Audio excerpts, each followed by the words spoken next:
ติดตามแล้วค่ะขอบคุณครับช่วงนี้ต่อแปรปรวนแม่เราต้องป้องกันไว้ เราต้องป้องกันไว้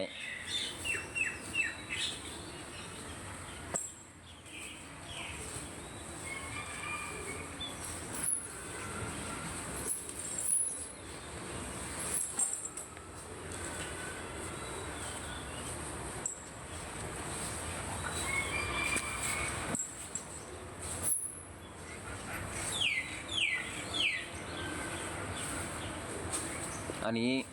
935ประมาณเดี๋ยวกลางเดือนสักวันที่15เราจะลองชั่งอีกทีหนึ่งว่าน้ำหนัก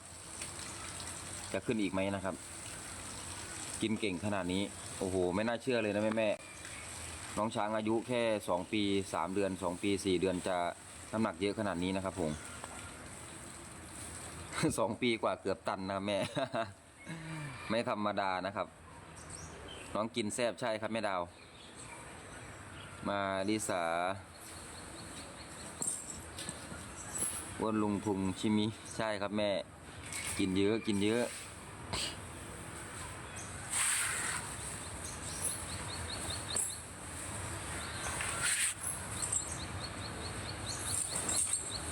มาลิสาตัวใหญ่มากใช่ครับแม่พี่สันดีตัวใหญ่จริงๆ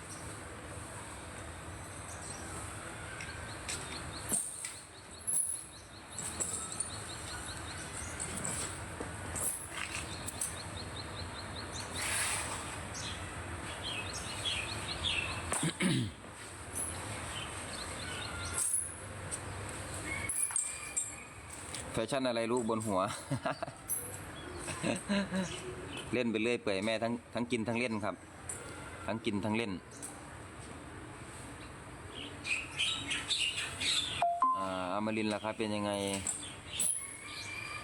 เป็นยังไงบ้างขาบวมลดลงไหมขายังอยู่เท่าเดิมแม่ขายังอยู่เท่าเดิมเพราะว่ามันเป็นฝีอยู่ด้านในเนาะแม่เนาะมันเป็นฝีอยู่ด้านในก็ช่วงนี้ไม่มีลดลงไม่บวมขึ้นนะครับ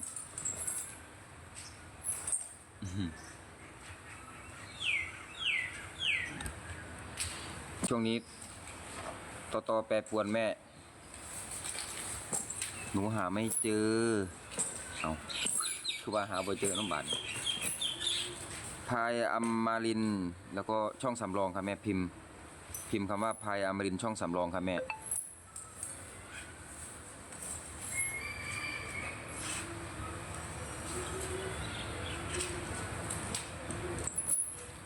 พายอมรินทร์ช่องสำรองจ้า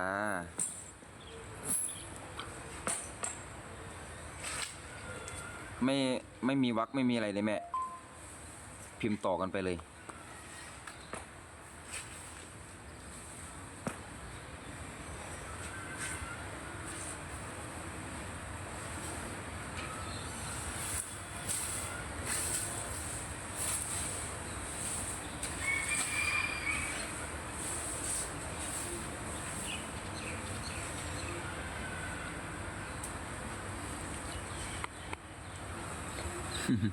ใช้ช่องสำรองดีค่ะส่งของขวัญได้ใช่ครับ